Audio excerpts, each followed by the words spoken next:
Well, good evening and welcome to our Sunday with Survivor program with Holocaust survivor Mireille Taub.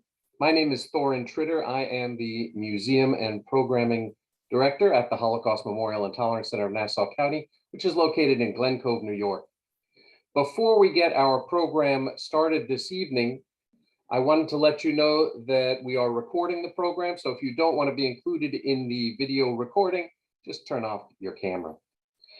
I should add that when we started our Sunday with Survivor program almost a year ago, we started in this meeting format with the goal of trying to foster a community and to have everybody visible and participating in a discussion when it comes time. We then shifted to a webinar format where it was just the speaker who could be seen, but we've gone back to this meeting format in the hope that we can have that community and that communal feeling. So that's why we're doing it. But again, if you don't want to be seen in the recording, just turn off your camera. Okay, one other thing I wanted to mention before we get started, as I always do, I like to put in a plug for our upcoming programs. This coming Wednesday, I will be back with my next Curator's Corner program. I will be talking about a sign that was used to publicize a Nazi exhibit in 1938 in Dusseldorf called about degenerate music, what the Nazis considered degenerate music. The following day, this coming Thursday, October 28th, we are hosting a panel discussion with two authors and a book translator, all of whom have explored how various individuals found ways against all odds to reclaim their heritage, their history, and their birthright after the Holocaust, about returning back to European countries where their families were pushed out of or where they died. So I hope you'll be interested in that discussion. And then one more program to mention, on Tuesday, November 2nd, I will be interviewing Rebecca Frankel about her newest book, which recounts an amazing tale of perseverance, bravery, and love as it follows the Rabinowitz family as they escaped from the Nazis and eventually settled in the United States. So a couple of book programs coming up. To learn more about these programs and to see a full schedule of our upcoming events, you can always go to our website at www.hmtcli.org and click on the events tab. Okay, with those announcements taken care of, I would like to introduce the man behind our Sunday with Survivor program, and that is Michael Mantell. Michael is a 3G who reached out to us about a year ago and was interested in having a Holocaust survivor speak for a group with his family. And we did that program, but then quickly realized that actually this is something we wanted to do for the public, to make it a widely available program. And so we started our Sunday with Survivors program, and that's how we got going. So I'm grateful for Michael's continuing support and his family's continuing interest. And I'm going to pass it over to him to make some more introductions for this evening. Michael. Thank you so much, Thorin. Thank you to you and to everyone at the Holocaust Memorial and Tolerance Center for making programs like Sundays with Survivors possible.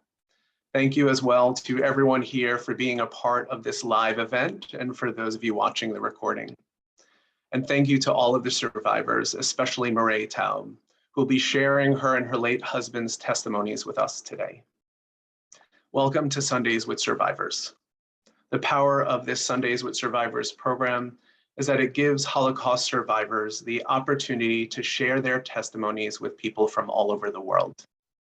Last year, after seeing anti-Semitic comments all over social media, I connected with the wonderful folks at the Holocaust Memorial and Tolerance Center in hopes that we could hold a private event for my friends and family to empower them through Holocaust education to combat anti-Semitism and other forms of hate. And with that, Sundays with Survivors was born. Starting as a one-time private event last year in October 2020, now 1 year later, because of the wonderful response, we are celebrating 1 year of this monthly Sundays with Survivors program. So I'm very grateful for that. And I'm also very grateful to announce that in addition to our Sundays with Survivors program, we will be starting a 2G Tuesdays beginning Tuesday, November 30th, with our first guest speaker, Fred Gross. 2G Tuesdays is a program that will give children of Holocaust survivors the opportunity to share their parents' testimonies with us. I hope that you find these events as meaningful as I do. If you'd like to learn more about the Holocaust Memorial and Tolerance Center, visit their incredible museum, learn about their other amazing educational programs and events, or would like to volunteer with or donate to the Holocaust Memorial and Tolerance Center, please visit their website at hmtcli.org. Now I'd like to introduce Mireille Taub. Mireille is a Holocaust survivor born in Paris, France. She volunteers as an educator and docent in the anti-bullying and tolerance programs for the Holocaust Memorial and Tolerance Center. She also chairs the HMTC David Taub Real Upstanders film series, which showcases films about the Holocaust and targeted populations, and is named in honor of Mireille's late husband, David. A retired literacy specialist, Mireille taught at Dud Junior High School in Freeport for 24 years, Leo F. Giblin Elementary School for 10 years, and as an adjunct in the Basic Education Department at Nassau Community College. Since her retirement, she has worked in various Long Island educational communities as a literacy consultant for the Long Island Writing Project and Malloy College Advisory Board. She also serves on the board of the Long Island Arts Council. Mireille received her BA from Brooklyn College, where she was an art, English literature, and classics major. She earned her master's degree in reading and a professional diploma in special education at Adelphi University. She attended both the Sorbonne undergraduate and graduate programs at the École de Louvre. Mireille will be sharing her testimony and the testimony of her late husband, David. If you have any questions or comments throughout the program, please feel free to write them in the chat. Thorin and I will be reviewing the questions and comments, and we'll pose them at the end of the program during the Q&A portion of our talk. And with that, Mireille, I give the floor to you. Good evening, everyone. Thank you for attending. I'm going to tell, it's like a double header kind of story. My personal narrative is called The Last Train from Paris, because my father told me that we took the last train from Paris as it was deciding how and when to surrender to the invading Nazis. My husband's story is called The Kindness of Strangers, based on a saying by Seneca about how the world is saved by strangers who are kind to one another. He and his entire family were lucky enough to survive the Holocaust because so many people reached out to help them. So let me begin by introducing my family in the first slide, the family album. And that's my mom and dad. That was taken about 1931. And background story, mom was a big city girl from Warsaw. She and her family left Poland shortly after the First World War. She was 13 years old. And because of the economic climate in Poland, my maternal grandmother decided there was no future and decided to immigrate to France, where she already had family. So mom was about 13 when she moved to France, finished her education in France, and met my father in Paris. My father came from a small city near the Russian border. His dad died when he was about 3, and his mother brought him up in the circle of a very large, extended, loving family. During the First World War, my great-grandfather, my father's grandfather, took the entire family over the border to Russia, which subsequently saved our lives in the Second World War, and I'll come to that. And my father spent his early childhood in Russia. When the First World War ended, he and his mother and the rest of the family returned to Poland, but at this point he was somewhere around 13, and his mother passed away. So he was totally orphaned and went to live with his older sister in Warsaw, where he realized there was no future for a boy like him in Warsaw. So he did odd jobs, he stayed with the family, and he saved enough money to leave France, to leave Poland to go to France, which was the country of immigration for many people who could not afford to get to the United States. When he got to France, he overextended his visitor's visa on purpose, became an itinerant farm worker following the crops in Brittany, and realized he really didn't like farming life at all, and went back to Paris, where he renewed his knowledge of the leather business. It had been a family business, and became apprentice and learned to make handbags. Met my mother, and they were married in 1931 or approximately, but I think this is their engagement picture. My sister Raymonde was born in 1934, and this picture was taken about 1935 or 6. I think the date is wrong there. And I was born in 1938.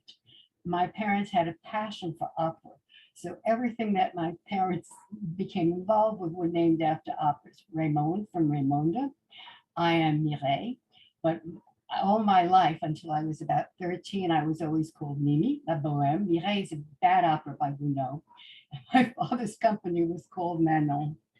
And so we had a very happy life in France. However, these are the 30s. And my maternal grandmother realized that conditions in Germany certainly boded no good for the Jewish population anywhere. And she urged my father to see about leaving France should things become worse, which of course we all know they did. And her comment, as I was told, was, I have family. My grandmother had extended family in the United States, and you have family in the United States, and hopefully someone will be able to help us prepare our families. My mother became a naturalized French citizen, which was quite difficult. It wasn't like America, where after 5 years residency, one could become a citizen. But Mom became a naturalized citizen. Ray and I were declared to be French nationals at the local mairie, the village hall.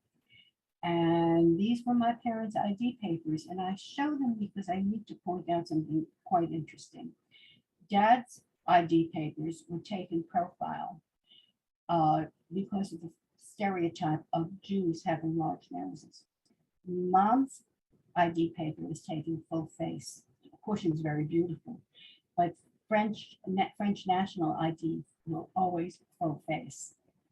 And so therein lies a huge difference in perception of other people and of Jews. In 1939, my entire family, the extended family, grandma, grandpa, aunts, uncles, cousins, were on vacation in Fontainebleau when Poland was invaded by the Nazis. Everybody returned to Paris and tried to deal with the situation as best as one could under the circumstances. Dad signed up to be in the French army because he felt a debt of loyalty. And he was not refused, but told they didn't need him right then because he was an older man with children. Some of my family members were able to join the French army or the French Foreign Legion if they were not French nationals. And so in the first part of the war, which was called the Phony War, there were air raids, but Paris was supposed to be an open city. And so there was very little bombing of Paris. The air raids would sound, and we were told to go to the metro, the subway, or in the basements of the apartment buildings. Ration cards were issued because food was being sent to the French troops. And so life was very, very difficult. But that being said, my parents kept waiting to see, of course, whether the papers would be processed, what would happen. And France had been invaded in September. France joined the war, went to Poland's defense in September 39, and in the first few months were the Phony War. But by the spring of 1940, the war became hot, and my dad was called up probably the last week of May or the first week of June. And if we could go to the next slide. Let's go back a slide, excuse me. Sorry. Then my father was called up, and by this point, his papers had come through, and he explained to the commanding officers that he was a family man, that he was Jewish, and the commanding officer said dismissed. And so he went back to fetch my mother, and we took what took what was going to be the last train out of Paris. Now, if we could go up a slide, please. And we traveled across France, hoping to get to Bordeaux. And from Bordeaux, we were hoping to get to Spain. And our train was bombed not too far from Bordeaux. We were lucky to be alive, and we were able to walk to the nearest city. And I still have my shoes. I don't know if I can show them. There we go. I still have the shoes that I wore when we were bombed off the train. We couldn't enter Bordeaux. It was a closed city. The French government had escaped to Bordeaux. The American government had set up temporary headquarters in Bordeaux, and we were blocked in this small city about 30 miles perhaps from Bordeaux.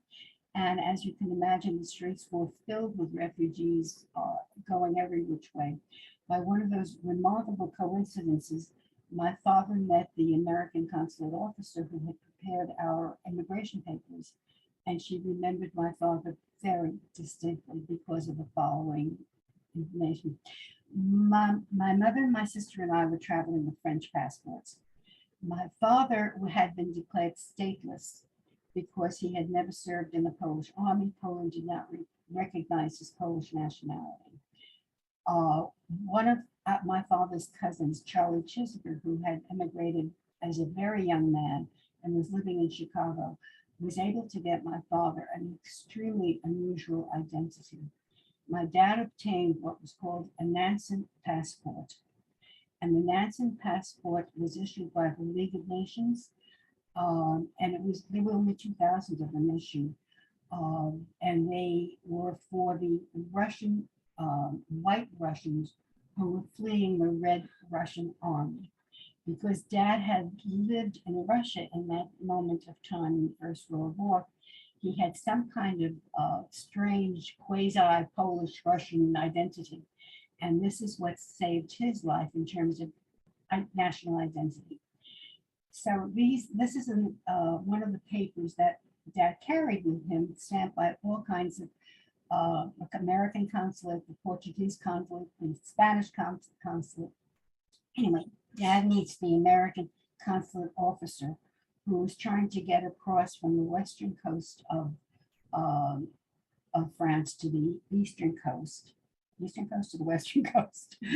And she hired a truck, and Dad and we climbed into the truck and traveled through the Pyrenees. We went to the Mediterranean border where she traveled to Marseille, more of our documents. My mother saved everything, and I'm so grateful to her for doing that, so I can share this with you. And then if we can go to the next document. Oh, okay, we'll stay here for a moment. We traveled from to Perpignan. The American consulate officer went on to Marseille, where the United States was establishing their consulate office. We needed to get across the border, but meanwhile, my sister had outgrown her shoes. So we had stopped in Perpignan to buy her new shoes, and I wandered off. And of course, they were quite upset. And they finally found me several hours later at the bottom of the shoe cart and playing with shoes. We traveled into Spain. We were not allowed to get off the train in Spain. Frankel was very happy to accept transit money, but he didn't want refugees in Spain. He had enough issues with his own government and reestablishing a country after the Civil War. We then traveled into Portugal, and we were part of the Greek convoy that was crossing the North Atlantic in a convoy because they were German submarines. We left Paris in June 1940 and arrived in the United States on August 11th, 1940. Now, the reason that hat is shown is that how do you date old pictures? You look at other clues.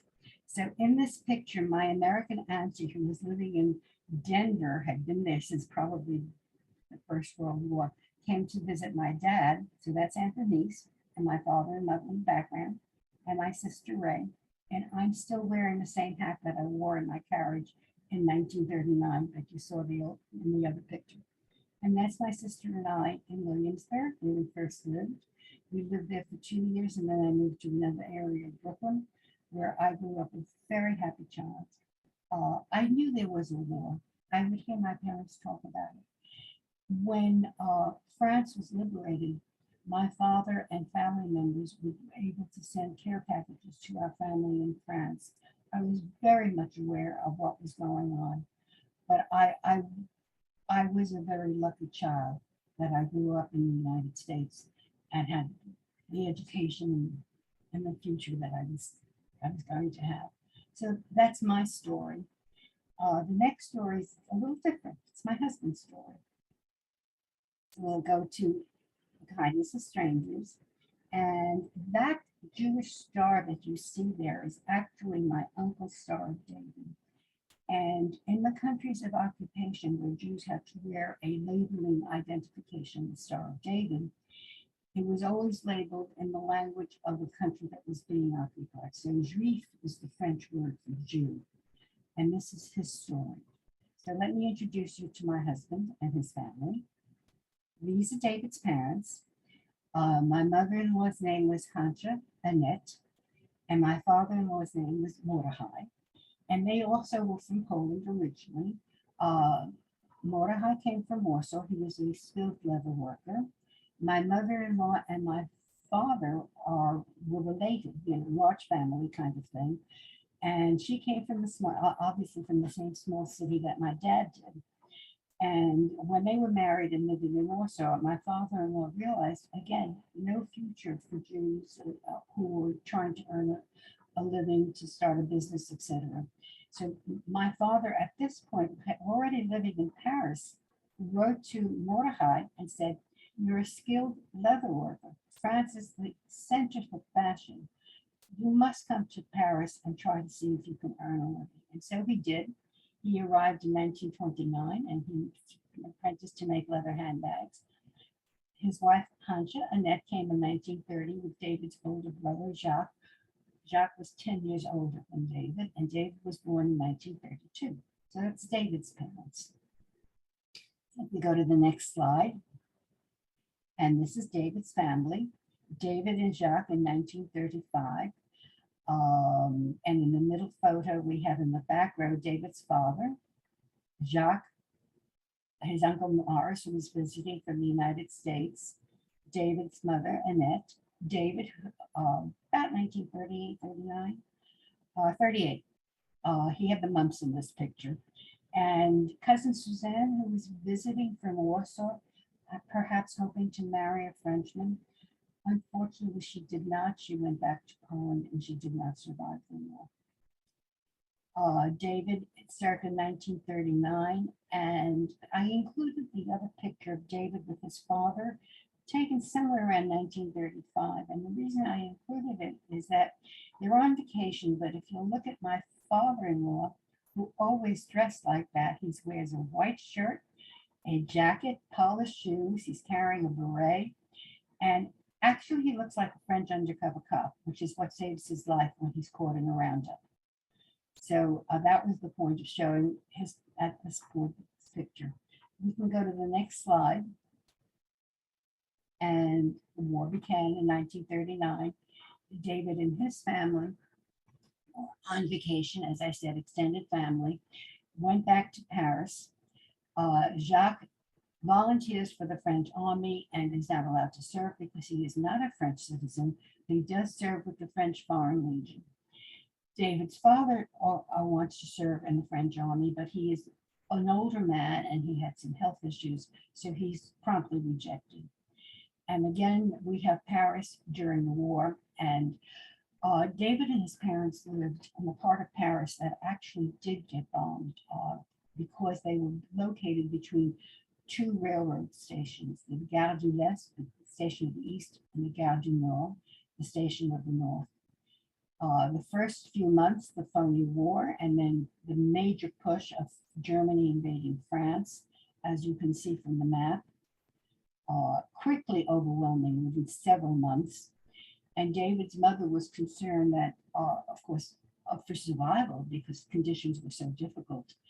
And so she had a not even a store, but a push cart. And she sold men's clothing, women's clothing, children's clothing to mostly the workers who worked for the French railroad station, French railroads. And she made many friends. She was very outgoing. She spoke French without any kind of accent. And one of her very good friends and customers suggested that David be sent away from Paris for safety and to her family in La Guépie, France. And La Guépie is a town in southwestern France. It's in the middle of nowhere. And these pictures, which I took several years ago, it still looks like that today. It's a beautiful little village. It's not a town. There are about 3,000 people, and it's quite charming. So he's sent there for several months, and the war ends. Jacques is decommissioned from the French army and asks to be sent to La Guépie, where he'd like to be with his brother. France is divided in half. The northern half is the occupied zone where David's parents are. David is with the Mercadier from May to October of 1940. And Jacques, who is decommissioned from the army, stays with David and then realizes that after a while they have not heard from their parents and they have no idea how they are managing in occupied Paris. So they decide to go back from La Guépie back to Paris. And of course, they're crossing all the railroad lines and they are stopped at various points with checkpoints. And a German soldier at the beginning of the occupation examines David's papers and says to Jacques, "Who is this person named David?" David was not a typically French name. And David didn't look like most French children, like many French children. He was a very large sized child. He had red hair, green eyes, freckles. And when the soldier looks at David with a name like David, he realizes he's probably Jewish. But this is the beginning of the occupation. And the Nazi soldiers were told to be correct with the people in occupied France. So he waves them through, they get back to Paris. And within several days, Jacques is arrested and sent to a French prison camp, not very far from Orléans. And I'll tell you about that afterwards. David goes to school, and this picture is taken in the schoolyard in about 1940. These are a group of scouts. There are different kinds of scouting groups in France. There are the Catholic Scouts. There are the Jewish Scouts. This is a non-denominational group of scouts. And David is there in front staring into the camera, and they're taught all kinds of survival techniques by a sympathetic teacher. David told me that many of the students in this photograph did not return after the war. They probably did not survive, but it was a mixed group of students. Life into the occupation becomes very challenging, even more challenging than it had been during the war. And I'm going to tell you a few things that were an issue. All the Aryan Nuremberg laws that had been placed into other countries were also placed into France. So they had to register with their religion at the police office. They had to wear a Star of David. So you saw the one that was in the photograph. The Star of David was made out of rayon, and they were only issued 3 as part of their clothing allowance. And they were very fragile. They would fall apart. You can see the cloth shredding at the top of that photograph. So that, and if you were caught without the Star of David, you were, of course, summarily shot or certainly imprisoned. There were no recreational facilities available for Jews. You could not ride the subway or the trams. There was rationing along food lines. Jews were not allowed to attend movies. At the very beginning of the occupation, David and his father were back in Paris, go attend a movie in their neighborhood, and they're in the balcony because the main section was reserved for Nazi soldiers. And my father-in-law looks down and he says, "Oh, we're never coming back again," because it was full of Nazi soldiers. So no movies, no recreation. The media, of course, is controlled by the Nazis. Jews are not allowed to practice their professions. Jews can only be treated by Jewish doctors. Jews are not allowed to own any kind of property. My mother-in-law's pushcart was taken over by an Aryan manager. And I was told that when he came in to claim the store, she's told him that she would not keep the store open, and that she hoped that he would that his family would be very proud of him. She was extremely outspoken. She could have been denounced because she said quite a few other things as well. He did not say anything. They closed the store. After the war, my mother-in-law found out that he had taken over a number of very significant businesses. This was the least important business that he was overlooking. And he returned any profits and any monies made to any survivors that did come back after the war. So an interesting kind of juxtaposition. There were curfews. Jewish teachers were not allowed to teach in the public schools. Life was horrendous and got worse and worse and worse. Conditions were such that there were rumors about the French prisoners in the French concentration camp, that they were starving and that the food allocation was less than it was at Dachau. And my mother-in-law received a letter from her son, Jacques, who was in this French concentration camp at Beaune-Maryland. And in the letter is a chocolate bar. And she was amazed because if they're starving, why is he sending her a chocolate bar? She opens up the chocolate bar and she realizes there is a note inside that describes the conditions of life in the camp. And she decides that she's going to make an escape. And so with the help of her friends who were the railroad workers, they were among the first resistance fighters in France, by the way. She takes a train from Paris to Orléans, and from Orléans she takes a donkey cart to Beaune-Maryland. When she leaves Paris, she takes David with her, and they both walk out with, she's carrying a handbag and it's covering her chest, so Star David doesn't show. David is holding a book against his chest, and they get on the train to Orléans. From Orléans, they take a donkey cart to Beaune-Maryland, which is a small village. And there are a couple of stores in the main section of town, and beyond that, there are fields and there's a barn. And she knocks at the door at one of the stores and she says to the woman who owns the store, "I'd like to sleep in your barn." And the woman says, "Why?" And my mother-in-law says, "I'm here to make my son escape. He's in the camp." And the woman responds, her name was Madame Desmarais. She responds, "No, you can't sleep in the barn, but come into the house and we'll talk about this." So my mother-in-law comes into the kitchen and they start to talk. And my mother-in-law tells her the story, of course, obviously saying, "We are Jewish." And Madame Desmarais calls for somebody to come out of the back room. And David tells me that the tallest gendarme, police officer he has ever seen in his life, comes out from the back room. And of course, to a little boy, any police officer looks quite large.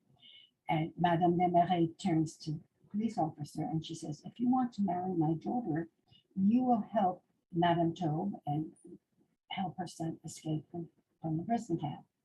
And he does. They concoct a plan. Jacques was a trained electrician, and so he's allowed to go into the main town, into Beaune, and work with the electrician. And in reality, he's being fed so that he can regain the strength he'd lost under starvation conditions. And this goes on for about 2-3 weeks, and he regains his strength, and he's to surrender his exit pass several days before the planned escape. On the day of the planned escape, he walks out, supposedly holding an exit pass in his hand.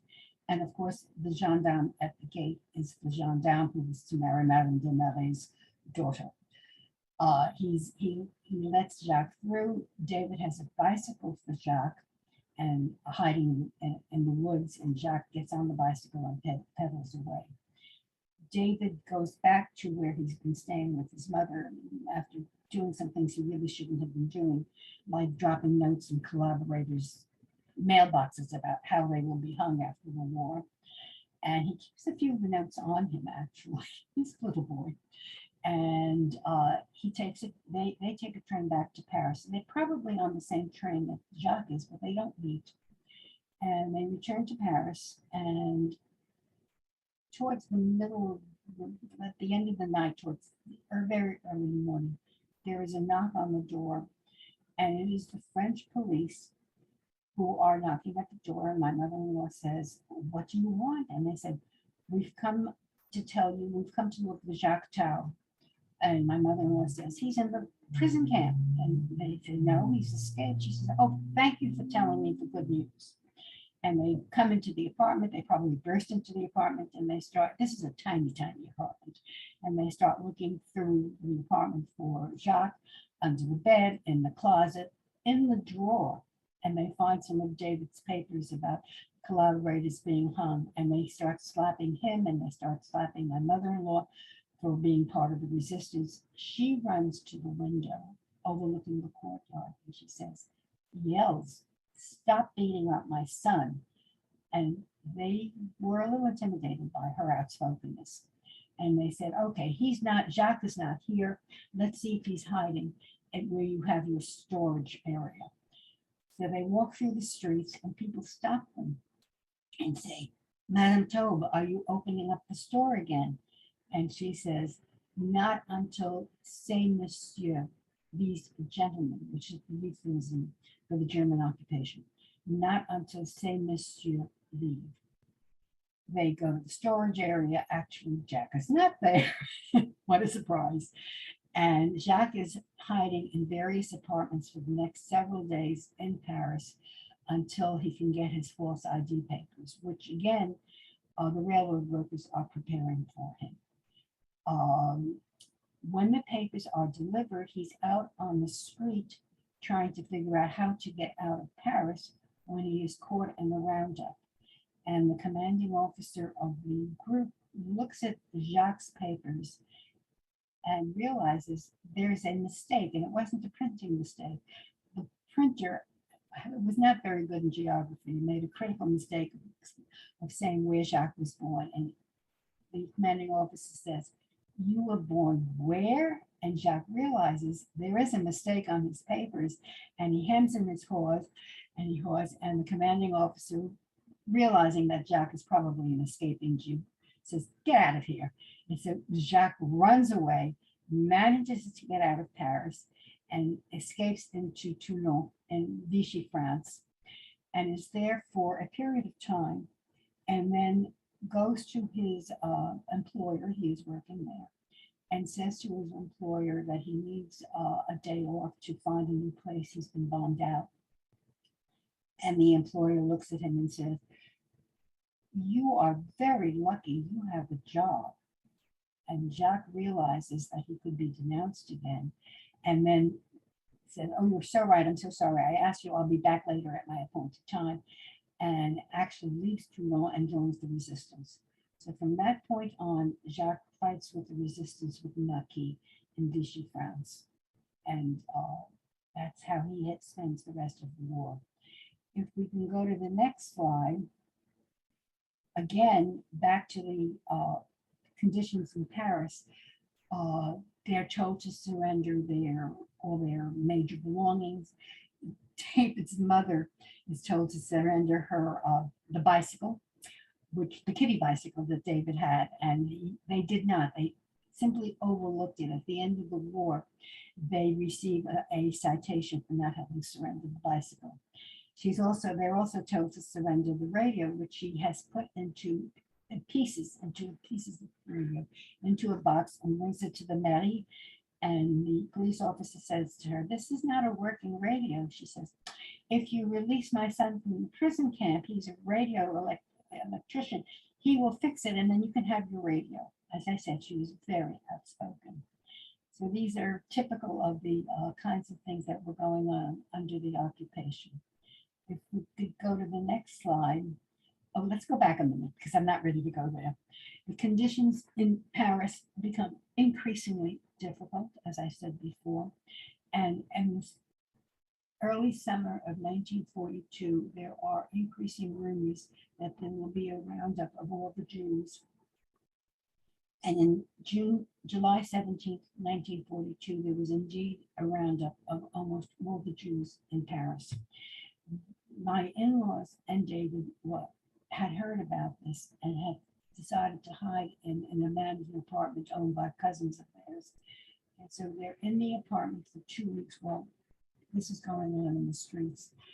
Jews of Paris ascend to Ville d'Hiver under unspeakable conditions.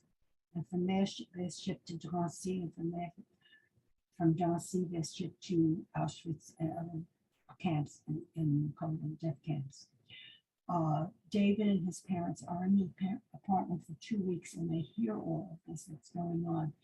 And during this time period, again, their friends, their neighbors, the people who work for the railroads, prepare exit strategies for them. And Madame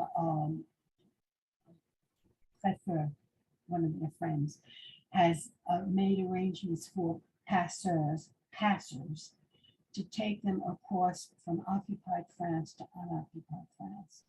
Most of these passers were petty gangsters and hoodlums. And so they come out after 2 weeks with the passers, and they board a train that will take them across France.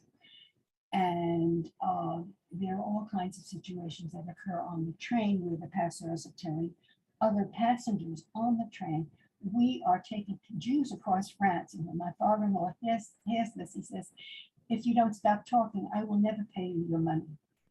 And the story went is that they were supposed to take them to a point in France where they would enter a farmhouse.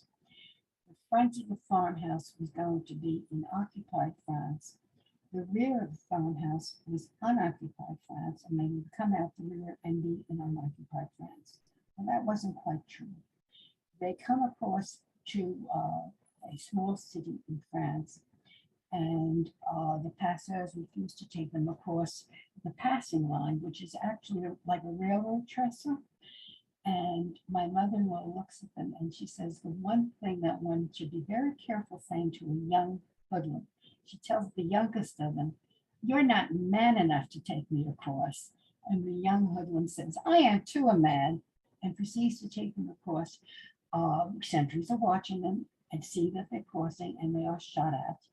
And if we can go to the next slide, they went through the woods, and they escape into the free zone through the woods, through the railroad crossing, and they come out on the other side into a clearing, a small little village. And there's a cafe where they stop to catch their breath. And the woman from the cafe comes out and says to them, may I help you?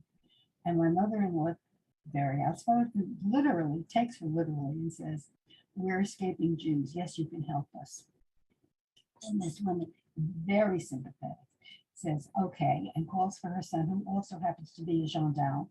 And she tells her son that he will take Monsieur and Madame Taub and David across from the bus, on the bus to the furthest point that the bus will go. He is to stay with them. And when they are checked at various checkpoints for their papers, he is to say their family. And so they go to the furthest point they can on this bus, and he leaves them in the bus station.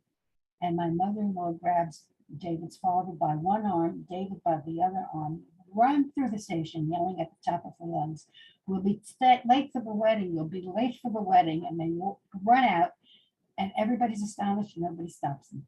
And they are in this small city where they stay for several weeks. And my father-in-law begins to run out of money.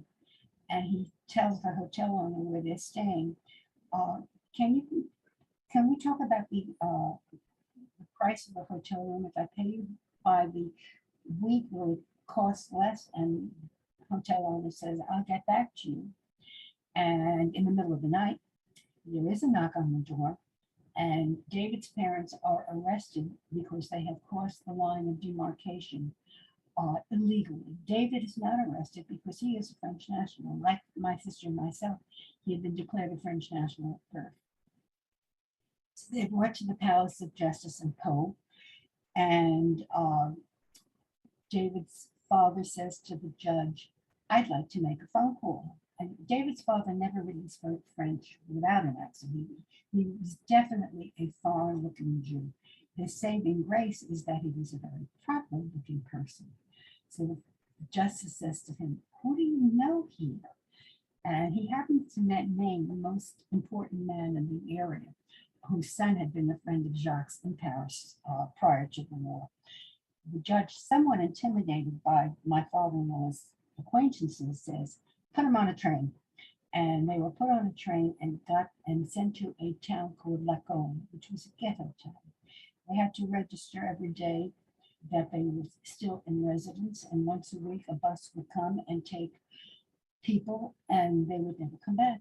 So they were there for a brief period of time, and David's father was put on the bus and taken to Castres, the military encampment nearby.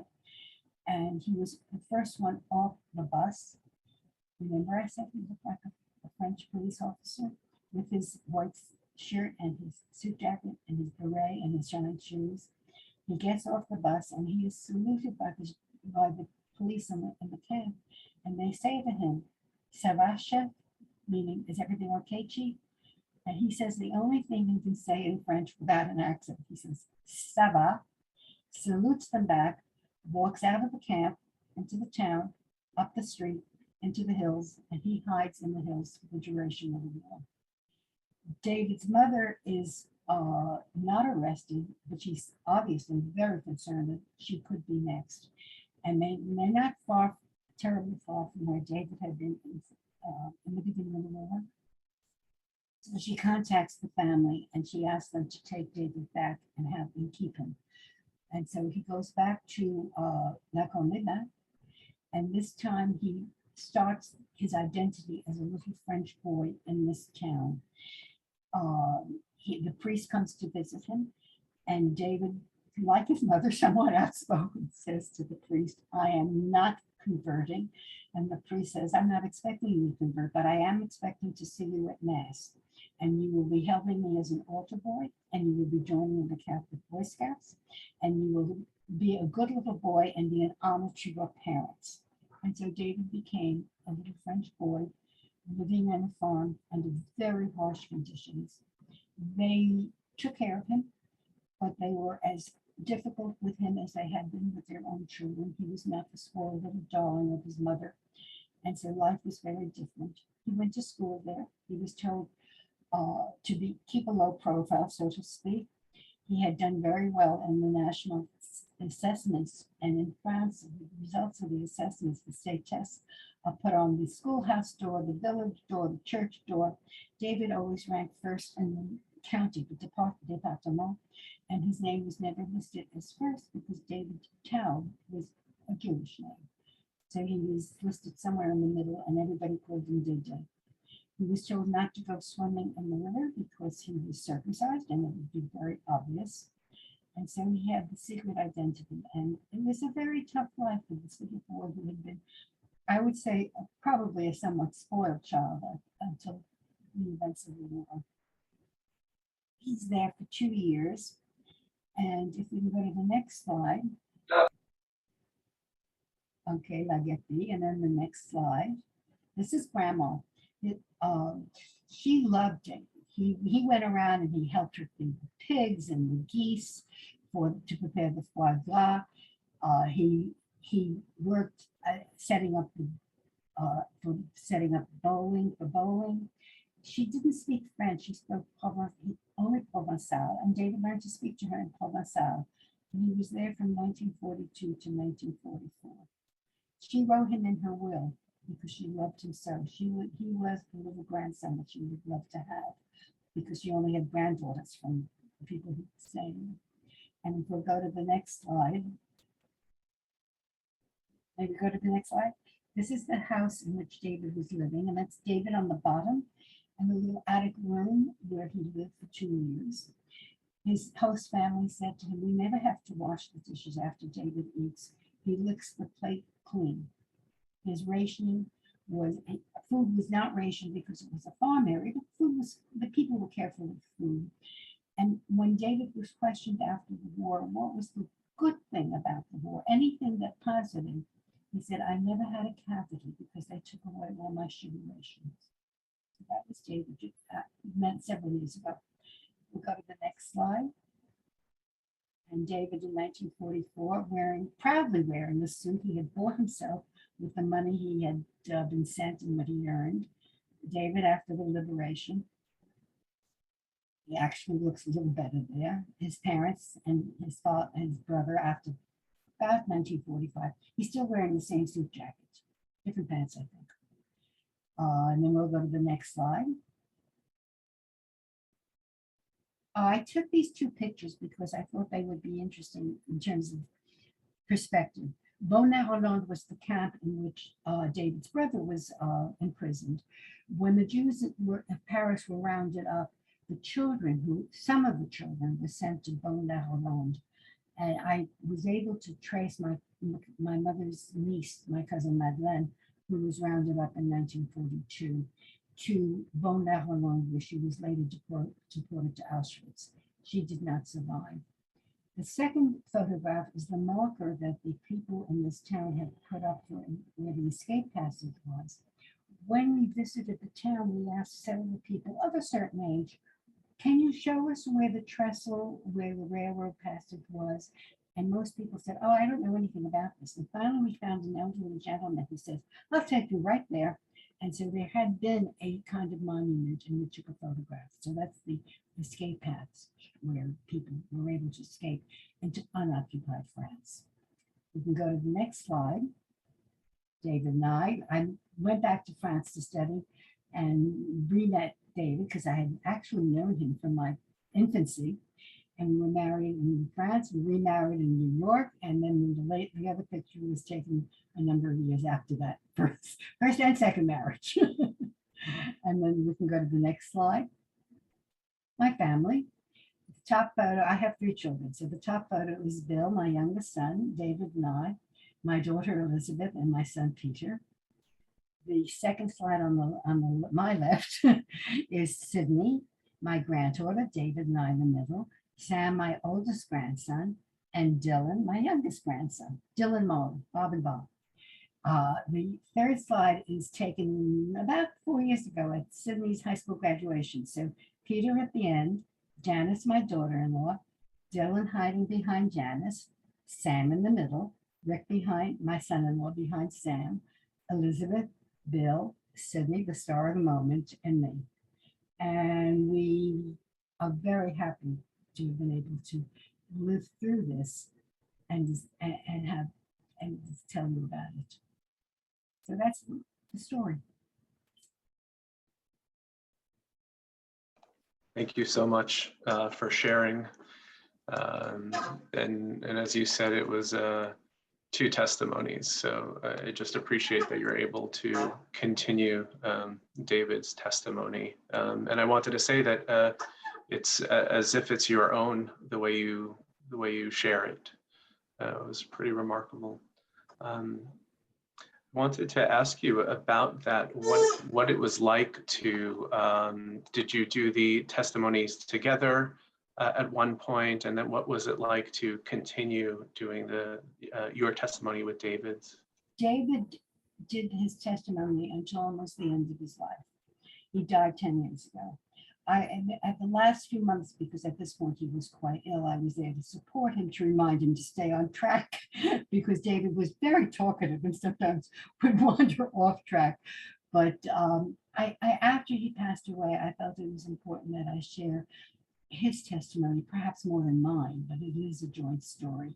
It's 2 families that had a happy ending. You tell it with such detail and care. It's remarkable. You know, I see there's some questions that have come in from the audience, Mireille, and I'm going to pose them to you, just about your own family's departure to the United States and immigration to the United States. Well, how were you able to get into the United States? Was there assistance provided by anybody in particular, and what was the challenge like of that? Okay, my dad's cousin, Charlie Chisver, and I noticed that his nephew is online. I'm still in touch with the family.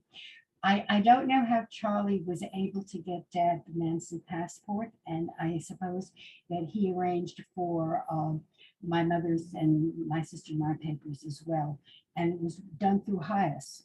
So when we arrived in New York, I was detained at Ellis Island. I had broken out in a rash, And my mother convinced the doctor that I had hives and stress, et cetera, et cetera. It wasn't until several years ago that I had realized I must have had the chicken pox because I came down with shingles. However, that being said, we arrived in New York finally from Ellis Island, and my dad had sent cables to our American family. We're here, we're coming, and they were never delivered because there was an embargo on shipping news in 1940. And so Dad said his first word, taxi, in English, and it's the same word in French. And the taxi took us on the scenic route of New York and left my dad with $10 and took us to Hyas, where we stayed for several days till the American family came along and collected us. So that was how we came to the United States and to New York. We were supposed to go to Chicago. Charlie had found my father a job with Marshall Fields, but New York is the center of fashion, and my dad was a leather worker, so we stayed in New York and practiced his profession. Yes, so that was another question somebody asked, was just about what did your father do when he came to the United States? And Well, he worked for a leather a company that made, actually, I remember this, that made handbags for the wax, because I wanted to be a wax when I was a very little girl. And then right after the war, they must have decided they were not going to go back to France, although there were other family friends that did return to France after the war. Dad had started a business, Man in Handbags, and it was this very successful luxury handbag business. And up in the top closet, the top shelf of my closet, I have the Museum of Man in Handbags. And his bags are featured in books about, luxury handbags from the 50s and 60s and 40s. So I'm very proud of that. The handbag queen. I've noticed you wear some stylish handbags, Mireille, and now I know where it comes from. Right. There were a few questions that came up about the difference between occupied France and Vichy France. And you talk about the escape and getting down to Vichy France, but could you talk a little more? Was it completely safe in Vichy France? No, of course not. The president of Vichy France, this new country that was established, was General Pétain, who was very revered by the Frenchmen because he had been a hero of World War I. The only problem with the General Pétain was that he was almost as big a fascist as Hitler. And so he adopted a lot of the extreme policies, but not to the extent that occupied France was. But he had his own milice and his own police arresting Jews. Life was very problematic in Vichy France. Conditions were very bad. There were roundups, but it wasn't to the extent that it was in occupied France. But France has often been criticized as being a nation of collaborators. And in every country, there are good guys and bad guys. But from what I have read and have heard from family members, there were so many that reached out and helped the Jews. The cousin's apartment in which David was staying, those cousins were being hidden on a farm in France during the war, and they hid several Jewish families. Several years ago, our cousins, children who had survived, nominated them for Yad Vashem because they were people who reached out and helped Jews.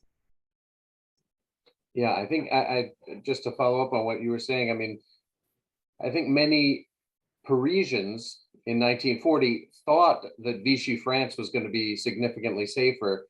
And so people tried to get down there. But when they got to Vichy France, they often found that at least the government there was still interested in arresting Jews and putting them in camps. Absolutely. My mother's family and my father's sister escaped out of Paris. I'm not quite sure how they did, but they got to Vichy France, and then they went down to Marseille, and conditions in Marseille were horrible. People were starving. Grandma's family were able to take them to get them paperwork that would allow them to escape from Marseille to Casablanca, and they came to America in 1942, the middle of the war. So it was Grandma and her husband, my Uncle Leon, who starved David, I have, and my Aunt Jeanette, Uncle Henry, and Marcel all got out of unoccupied France, Vichy France, in 1942. And we have a question about your how did your father-in-law survive after his escape? It sounds like he was there for 2 years. Is that correct? He was And hidden in a very obscure, rural, inaccessible area in the mountains. When we went to visit that area, because there were still people from the family living there, we wanted to say hello to them, you know, many years later. It was still as obscure and hard to get to as it was during the war. As a matter of fact, there was no road at that time. By the time we traveled, it was a kind of dirt path that we followed. But he was there. Everybody protected him. His hobby was agriculture. So he was growing tomatoes. And they said, be careful about the tomatoes you grow. They're too beautiful. People will want to know who's doing this. So, but he was protected. Thank you. Let me see if there. If there's any key messages or takeaways that you'd like to convey about from your experiences, or your husband's, or both, that you could share with us. I think it's important to share the stories. I think it's important to learn. We learn, unfortunately, how evil people can be, but I think it's also important to learn how good people can be, and that the good outweighs the evil, and we're here as proof of that. So I think that's what's important. Yeah, I mean, one of the things that's striking about both of your story and particularly your husband's story is the title of his presentation, right? The kindness of strangers. I mean, you talk about how many people offered assistance. It's almost unbelievable. You talk about how David's mother, just like say, I'm running away from the Nazis on several occasions. That didn't lead, even when there were gendarmes in the building, it didn't lead to her arrest. Instead, it led to assistance. It's really an amazing story. Hopefully, when you reach out, hands will be out there to help you. And that's a very important moral. Yeah. Well, I mean, that the kindness of strangers is a message to all of us about our need to be our brother's keepers. Yes. And our need to reach out to others and offer that assistance when in need. And we know your own personal story tells us there that if it hadn't been for that, then your family wouldn't exist. Absolutely. So an amazing story. I want to thank you very much, Mireille, for sharing these two narratives with us. And Michael, thank you so much for arranging this and getting us ongoing. And I look forward to working with you, Michael, at our next Sunday with Survivor that's going to be coming up in November with Anita Weisbord, and then with our 2G Tuesday later in the month with Fred Gross. But I thank you, Michael, so much for all of this assistance. Thank you. Thank you, everyone. Michael. Thank you, Thorne. Thank you, Mireille. Thank you for everyone for being here, and the Holocaust Memorial and Tolerance Center for everything, for allowing this program to breathe and have life. Everybody, thanks so much. Have a good evening, and I look forward to seeing you again soon. Thank you. Au revoir, tout le monde. Goodbye, everyone.